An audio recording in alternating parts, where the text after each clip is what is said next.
So it's been a long weekend working around the house and a little bit on the shop. Just figured I would update everybody. As you can see, the insulation project is slowly moving along. There's the first bit of sheathing that went in a couple weeks ago, 2 weeks ago, a week and a half ago, something like that. Maybe last weekend, I don't remember. It does all blur together.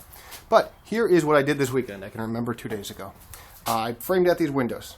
So you can see here, let me show you from this side. The window frame is just about flush with this framing, and you see how it's a full 2x4 in from the outside of the wall up there. So I had to pad out, but because the walls are not level and not plumb, and I'm not taking the time to make them level or plumb, none of these are exact. So what I actually did, you can see a little better on this window, which I also managed to frame out, is I would take this piece of timber strand, which is damn near flat, a couple screws, and throw it up there, screw it in down there, and then use a marker. And first couple times I held a piece of plywood up and marked it with a pencil, then I realized, hey, wait a minute, I have some like little story sticks and marking tools. So I would reference how big the piece is. Each one of these pieces of plywood you see here, they're actually, everyone is tapered and all 4 sides are different from each other. So I cut all them with the track saw, and then I'd put them together. I'd actually get the sides in first,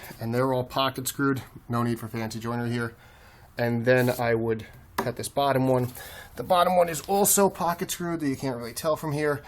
And what I realized on the second window is that the clearance is much less than the first in terms of the empty pocket around there. You see the big pocket that's up there above the window, and over on this side, not so much room, especially down here at the bottom, very little room. So here, even though I have pocket screws on this side designed to go in this way, I ended up just having to put a screw there and here and at all the corners. So let me see if I can pull out and you can see that.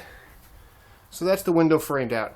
Next thing I need to do is do the same framing right here at this silver piece of insulation you see, and here for the electrical panel. And once I get those spots framed out, I have to infill these voids between the window frame and the adjoining framing. Fill all that in with insulation and spray foam. And then I moved 3 pieces of OSB board into the shop, so we keep, from there, we keep coming across with the sheathing. And hopefully within the next couple weeks, we'll have some sheathing on this wall and I can start connecting the electric. So that's where we stand now. Hope you guys enjoy the shop.